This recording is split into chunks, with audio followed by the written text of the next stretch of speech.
Ya sekitar 5 menit ke depan, kita akan coba untuk memperoleh semacam bayangan singkat lah tentang bagaimana para pemikir Stoik ini mendekati logika. Aristotelian berfokus pada logika yang disebut sebagai silogisme kategoris. Sebagai contoh adalah semua manusia pasti mati. Sokrates adalah manusia, maka Sokrates pasti mati.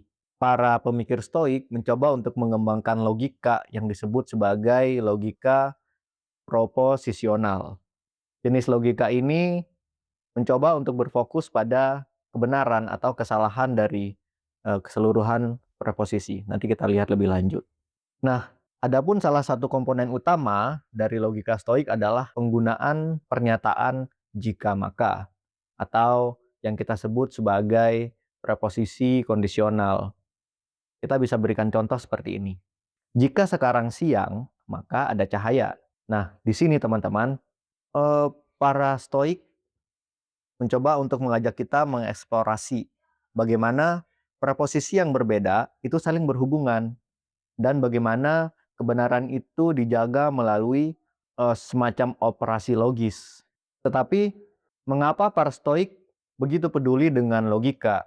Menurut mereka, logika itu tidak hanya sekedar latihan abstrak, tetapi logika begitu esensial atau penting untuk membantu kita bagaimana menjalani hidup yang penuh dengan kebajikan. Mereka, para pemikir Stoik itu lebih percaya bahwa dengan berpikir secara logis dan jelas, kita akan lebih bisa terbantu untuk mengenal, memahami dunia, dan membuat keputusan etis yang bijaksana atasnya. Logika Stoik juga meliputi gagasan tentang inferensi.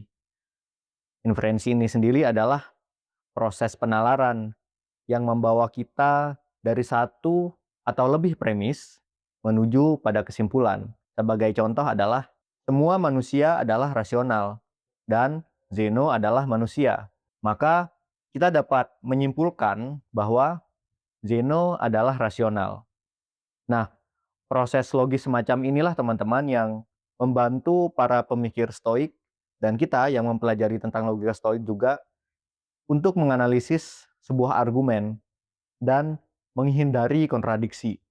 Chrysippus, salah satu filsuf Stoik yang bisa dikatakan cukup berpengaruh, ia coba untuk mengembangkan ide-ide ini dan menciptakan sistem logika yang lebih komprehensif, termasuk dalam kaitannya dengan logika proposisional, silogisme, dan bahkan logika modal yang kaitannya itu sangat erat dengan kemungkinan dan keharusan.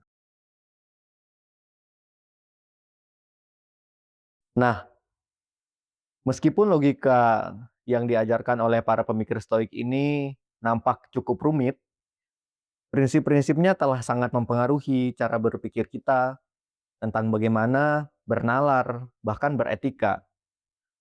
Dengan melatih pikiran yang jernih dan logis, seperti apa yang mereka ajarkan, mereka juga percaya bahwa kita akan lebih selaras dengan alam dan hidup lebih harmonis.